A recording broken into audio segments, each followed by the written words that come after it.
about over and over that ultimately the U.S. may need to revalue its gold, which is valued at $42 an ounce on the books, and that revaluing it higher would automatically create a deposit into the Treasury General account, free and clear for Besson to use for lots of different things, which is very useful for a country and for the United States in particular in increasing the acute fiscal and debt problems. And so revaluing gold, increasing a deposit into the TGA, you don't have to sell any gold to do it. It's just an accounting entry that creates dollars by using the gold instead of having an offsetting debt that you have to issue to get those dollars. This would be a way for the U.S. to get the price of gold a lot higher before revaluing the gold.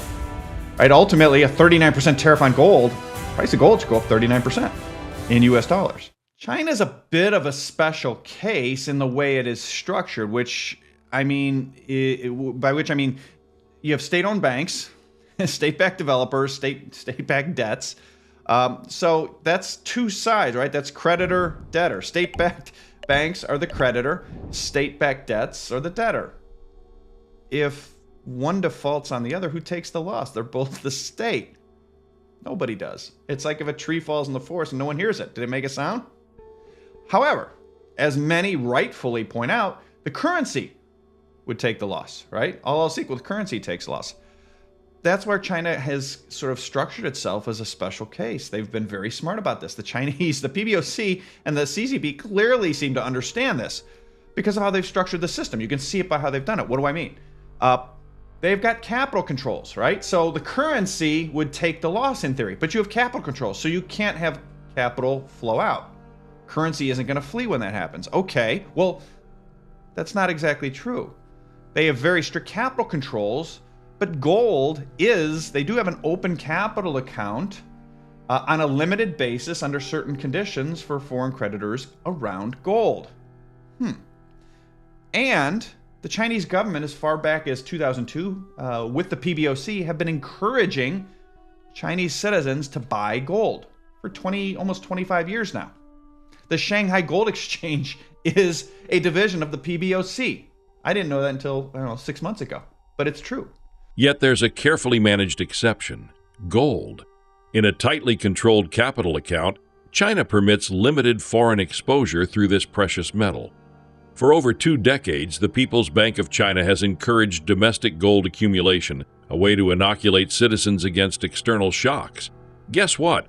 They even own the Shanghai Gold Exchange. Today, this system ensures that if economic strain hits, wealth remains inside China in the form of gold, increasing citizens' paper wealth when gold rises in RMB terms. It's private wealth accumulation tied to national resilience.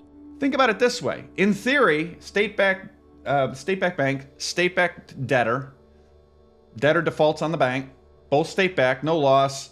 There's no ability for currency to flow out except on a limited basis through gold, but you've already preloaded your citizens for 20 years with gold. So the only way to get capital in any real way out of China is for the price of gold to go up a lot in Chinese yuan. Well, what happens if gold goes up a lot in Chinese yuan? Well, the gold that all its citizens have been front running for 20 years goes up. Their balance sheet goes up in yuan terms. It's very elegant. You got to give it to them. It's very elegant, particularly when you then layer on something we have been talking about ad nauseum for years, which is this would still be a problem for the Chinese yuan relative to commodity prices and then relative to their dollar-based FX reserves if commodities could only be priced by the Chinese or bought by the Chinese in dollars. But they don't. This is why the yuan oil contract and the yuan commodity shift has been such a big deal, why we've been harping on it. Because now, if you had gold prices go up in Chinese yuan, as I just described for the reasons I just described, and oil and other commodities were only priced in dollars, then you're going to get basically commodity high inflation, hyperinflation debt crisis in China. But with oil and other commodities priced on the margin in yuan, it doesn't have to be the majority, it just has to be on the margin. Now what that means is the price of gold goes up in commodities. Gold buys you more oil and copper and everything in China. And now it becomes a virtuous cycle for the Chinese consumer and standard of living vis-a-vis commodities while deflating their debt bubble. It's very, very elegant. You have to tip your cap. And it's a reason why I continue to say the Chinese have way more staying power than most naysayers have been saying for 20 years. Gold is a very powerful weapon, particularly when you're trying to compete against a reserve asset like long-term treasury bonds.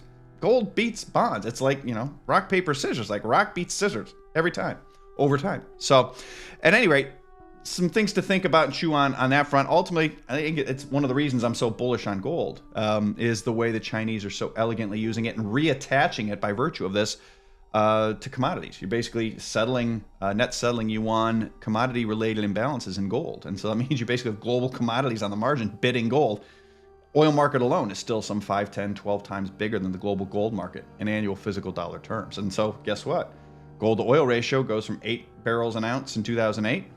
It's 53 today. 53 barrels an ounce, up 7x almost in 15 years.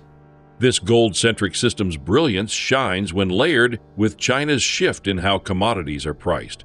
Until recently, the yuan couldn't touch global oil and raw materials. The dollar reigned supreme. Now, with yuan-denominated commodity and oil contracts gaining traction, China breaks the dollar's grip. So when gold appreciates in yuan, domestic investors' wealth rises, and they can translate that into more buying power over commodities. It sparks an elegant, virtuous cycle.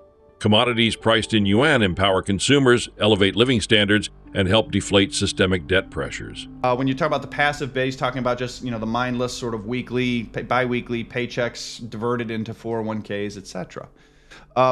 Problem is that it would also tank U.S. tax receipts very quickly, both from the employment side and from the stock market side.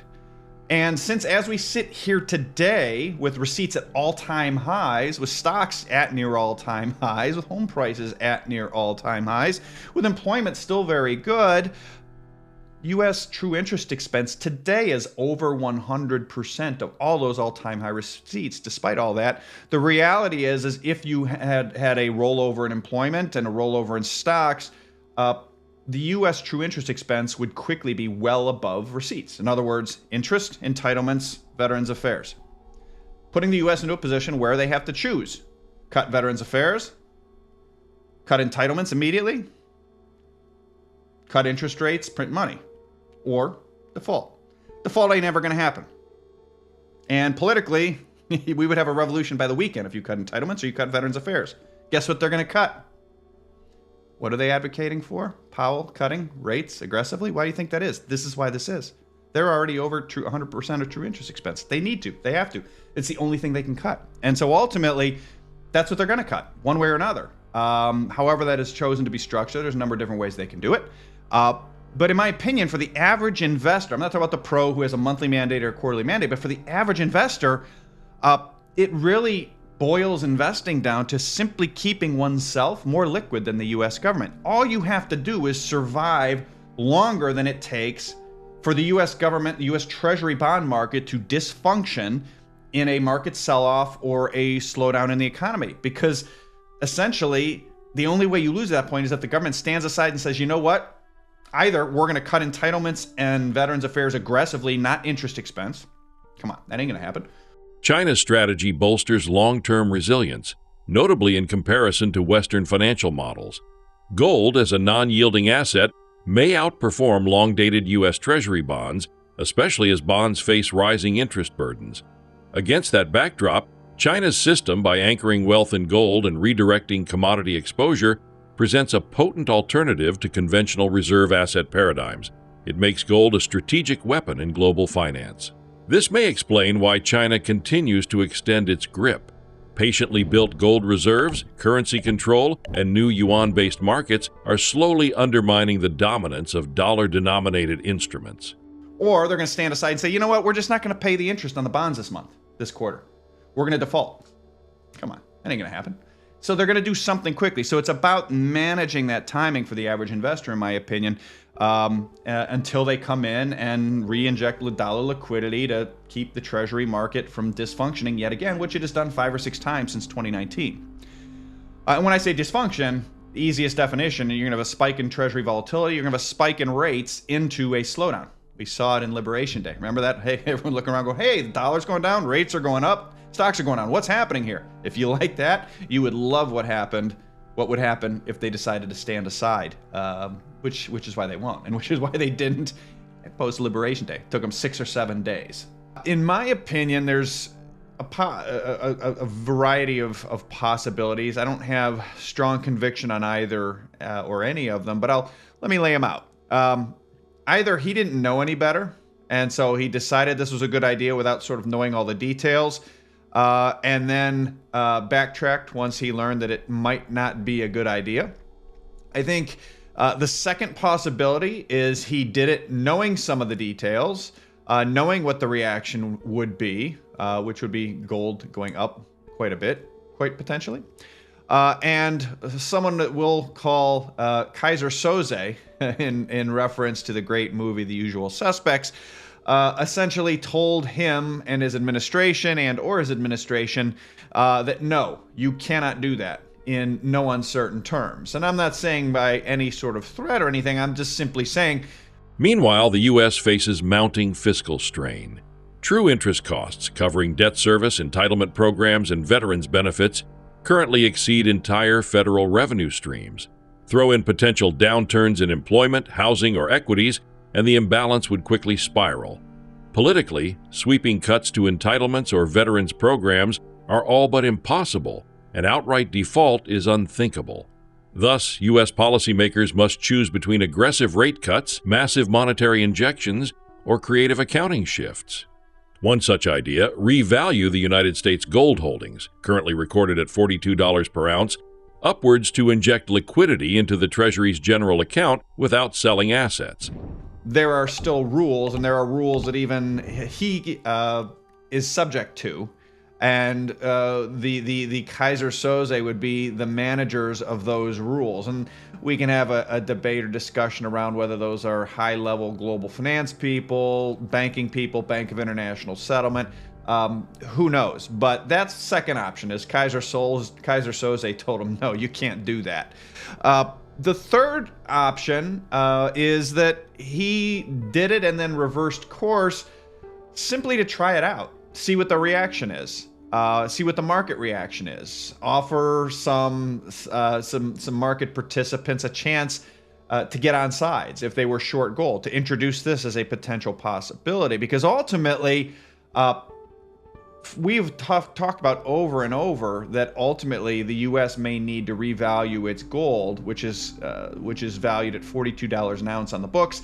And that revaluing it higher would automatically create a deposit into the Treasury General account, free and clear for Besson to use for lots of different things, which is very useful for our country and for the United States in particular in increasing the acute fiscal and debt problems. And so revaluing gold, increasing a deposit into the TGA, you don't have to sell any gold to do it. It's just an accounting entry that creates dollars by using the gold instead of having an offsetting debt that you have to issue to get those dollars.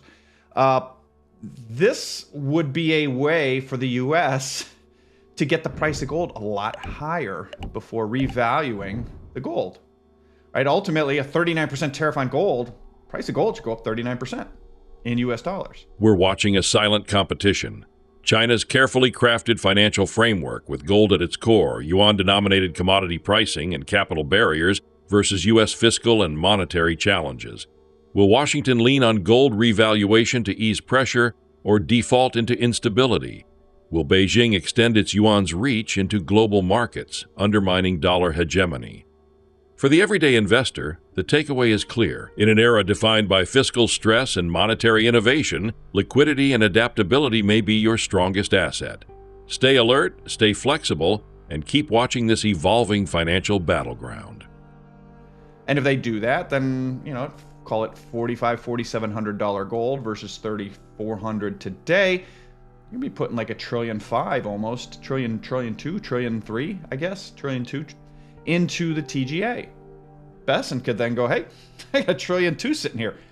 I don't have to issue any long-term debt for the next 2 years at all.